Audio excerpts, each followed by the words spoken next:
तपाईहरुको घरमा चराचुरुङ्गीहरू आउँछन् भने चराचुरुङ्गीलाई अन्न दिँदा कार्य सम्पन्न हुन्छ, राम्रो हुन्छ, आयु बढ्छ, समृद्धि बढ्छ।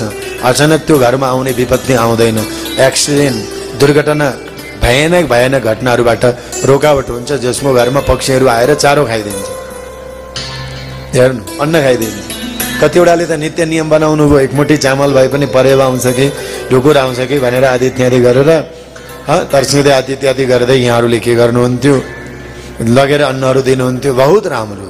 बिहानी पखाउन्, पूजा सक्दै आराधना गर्दै चराचुरुङ्गीहरू आउन्, उनीहरूलाई एकमुठी अन्न दिनु, एउटा बटुकामा पानी राखेर क्या उनीहरू तृप्त भयो भने त्यो घरमा कोही अतृप्त हुँदैन। साँच्चै भन्नुपर्दा सम्पत्ति हुनु मात्रै तृप्त होइन, आज सम्पत्ति भएर कति धेरै दुःख छ मान्छेहरू, कति धेरै कष्ट छ, कति धेरै भयावह छ, कति धेरै बभण्डर छ मान्छेलाई।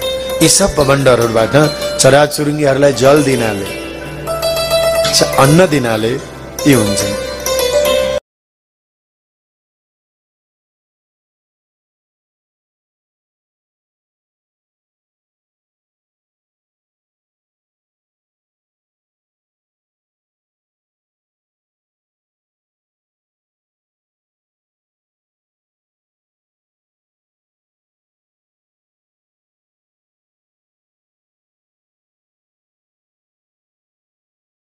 तपाईहरुको घरमा चराचुरुङ्गीहरू आउँछन् भने चराचुरुङ्गीलाई अन्न दिँदा कार्य सम्पन्न हुन्छ, राम्रो हुन्छ, आयु बढ्छ, समृद्धि बढ्छ।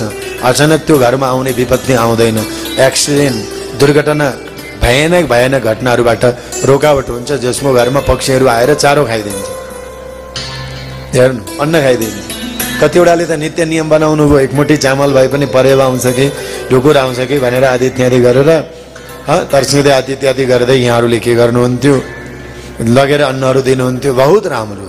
बिहानी पखाउन्, पूजा सक्दै आराधना गर्दै चराचुरुङ्गीहरू आउन्, उनीहरूलाई एकमुठी अन्न दिनु, एउटा बटुकामा पानी राखेर क्या उनीहरू तृप्त भयो भने त्यो घरमा कोही अतृप्त हुँदैन। साँच्चै भन्नुपर्दा सम्पत्ति हुनु मात्रै तृप्त होइन, आज सम्पत्ति भएर कति धेरै दुःख छ मान्छेहरू, कति धेरै कष्ट छ, कति धेरै भयावह छ, कति धेरै बभण्डर छ मान्छेलाई। यी सब बभण्डरहरूबाट चराचुरुङ्गीहरूलाई जल दिनाले, अन्न दिनाले यी हुन्छ।